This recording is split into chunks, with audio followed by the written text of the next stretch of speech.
শীতলকুচি কলেজের প্রোগ্রামে আসেন, শীতলকুচিতে আপনাকে কেমন লাগলো কি বলবেন? খুব ভাল লাগছে। এটা আমার প্রথমবার শীতলকুচিতে এবং আমার বাড়ি একদম কাছেই। তো আমি এখানকারই মেয়ে। তো একদম নিজের মানে নিজের এলাকা যেরকম লাগে একদম। আর সবার আগে আমি বলতে চাইবো, আমি যখন আসছিলাম কলেজ প্রাঙ্গণ, এত পজিটিভিটি এবং ভাইবস, যে এনার্জি, এত ভাল লাগলো, এত উজ্জ্বল চারিদিকে, এত খুশি এবং এত সুন্দর একটা জায়গায় এত সুন্দর একটা কলেজ তৈরি হয়েছে। তো আমার এসে খুবই ভাল লাগছে।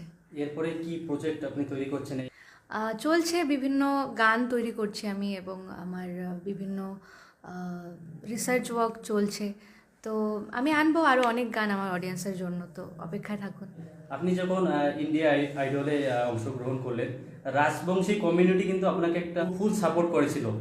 তাদের জন্য কি কোনো ভাবাইয়া আসছে আপনার কণ্ঠে? আজকে না না, আজকে হোক বা এর পরবর্তীকালে কোনো প্রজেক্ট নেবেন ভাবাইয়া সম্পর্কে?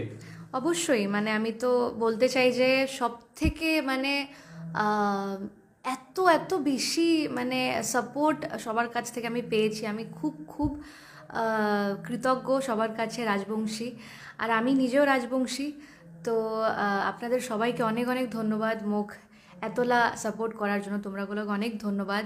মুই খুব মানে আপ্লুত হয়ে গেছুম যালা মুই দেখিছুক তোমরা সগাই এত এত মানে এফর্ট দিচ্ছেন মোক সাপোর্ট করিবার। তো অনেক অনেক ধন্যবাদ। আর অবশ্যই যেহেতু মুই রাজবংশী, অবশ্যই অনেক অনেক ভাওয়া গান আসবে মোর কণ্ঠত। মুই প্রচেষ্টা করিম যে ভাওয়া গানের যে এই ধারাটাক চালিয়ে নিয়ে যাবার। Thank you. ধন্যবাদ।